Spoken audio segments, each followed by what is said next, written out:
Hello, and welcome to this synth tutorial with computer music. In this edition, we're going to be moving towards wavetable synthesis, and we're going to be drawing inspiration from a legendary sound from Thomas Dolby used in his track called Wind Power.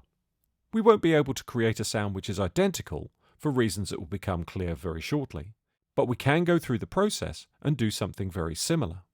We're working in Logic Pro today, and we're using one of the included synths called Retro Synth in its wavetable mode. But you can literally use any wavetable synthesizer you have at your disposal, whether it be a free one included within your DAW or a paid example.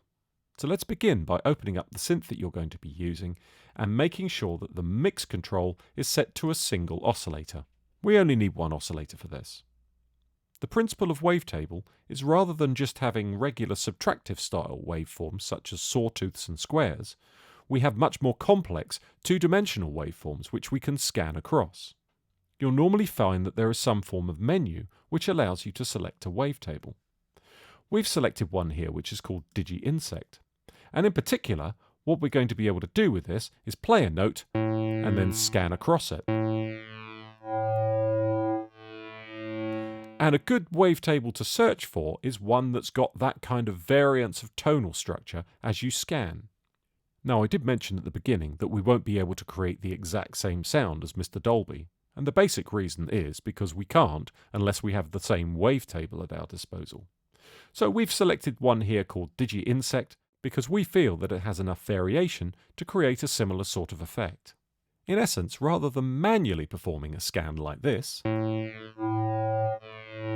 we want to automate that process by generating a modulation from an envelope. We're going to be using the filter envelope for this process.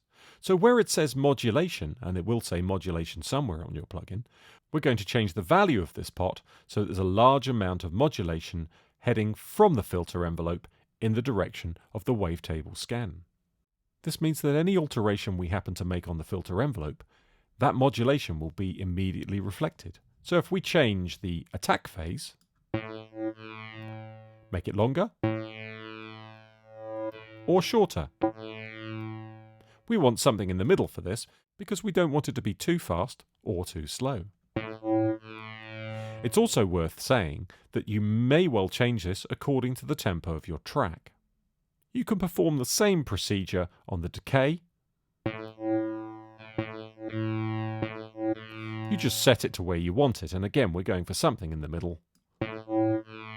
So we get a sense of the wavetable scan occurring and then coming back again.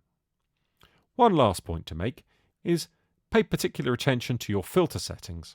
The reason for this is you want to make sure that your filter is open nice and wide, as it is here, so we can hear all the colours that we have available to us. Wavetable synthesis is a really interesting type of synthesis. It allows you to take synthesis a little bit further and really generate some movement in the initial waveforms that you're working with.